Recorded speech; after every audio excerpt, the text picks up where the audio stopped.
No último áudio falamos sobre o átrio. E hoje vamos a falar sobre um pequeno pátio que estava entre o átrio e a entrada ao lugar santo e o lugar santíssimo da casa. Mas eu gostaria, antes do que nada, lembrar vocês algo.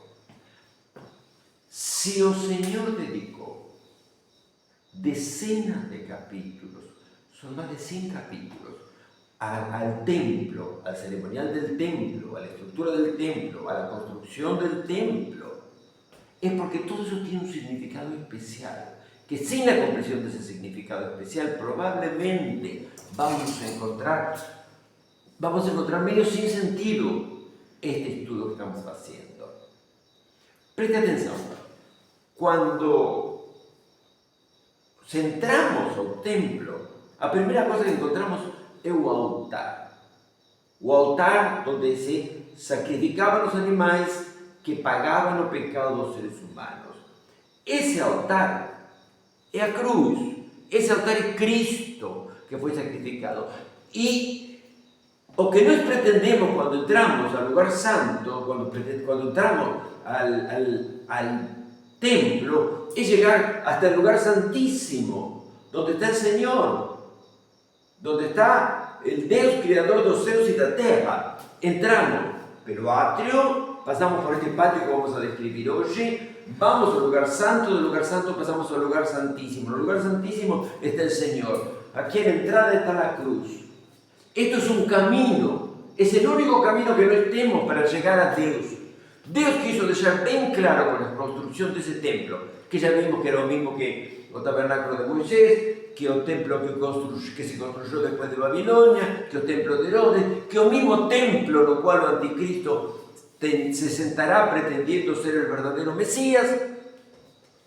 Essa estrutura nos indica, Deus a través dessa estrutura quiere nos indicar que o caminho para Ele, que está en un lugar santísimo, es comenzando por la cruz de Cristo. Vamos a estudiar a simbología del resto das cosas, incluso do átrio. Mas agora vamos a falar de un pequeño patio que estaba entre ese átrio no cual os sacerdotes sacrificaban y o templo propiamente dito, a casa propiamente dita. Ese era quasi un corredor, medía 4,5 metros por 9 metros. Era gigantesco, tenía 54 metros de altura, 54 metros de altura. No son muchos predios en el mundo que tienen 54 metros de altura. En él había simplemente dos columnas enormes que medían cada una prácticamente casi 20 metros, 18 metros medía cada una. Eran columnas de bronce, largas. Era necesario un cordón de 5 metros para abarcar esa columna. Era de bronce macizo y medía unos 15 centímetros de grosura. Era una obra de arte maravillosa. Y esas dos columnas tenían nombre. Una se llamaba Jaquín y la otra se llamaba Boaz. Eso quiere decir, Él afirma, Dios fortalecerá. ¿Por qué? Porque el Señor, esa columna que nos fortalece. Todo cuando está en el templo, cada detalle de aquello que encontramos en el templo, tiene a ver conosco. Nada de lo que encontramos en el Antiguo Testamento, y mucho menos aquí en el templo, no tiene a ver con la iglesia. Tomemos un ejemplo bien simple.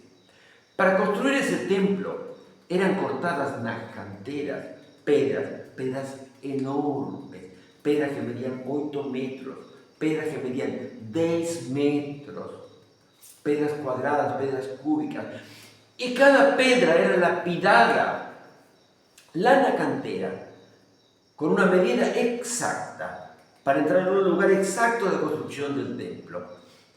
¿Qué iba a acontecer? Esa pedra iba a ser trasladada, iba a ser colocada, ocupando un lugar determinado no templo, para la construcción de esa obra maravillosa que estamos estudiando ahora. Y el apóstol Pedro, 1000 años después, nos revela el significado de esas pedras.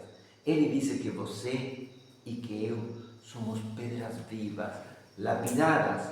Estamos siendo lapidadas pelo Señor, estamos sendo lapidadas pelo Senhor para a edificação de templo, para a habitação de Deus no Espírito.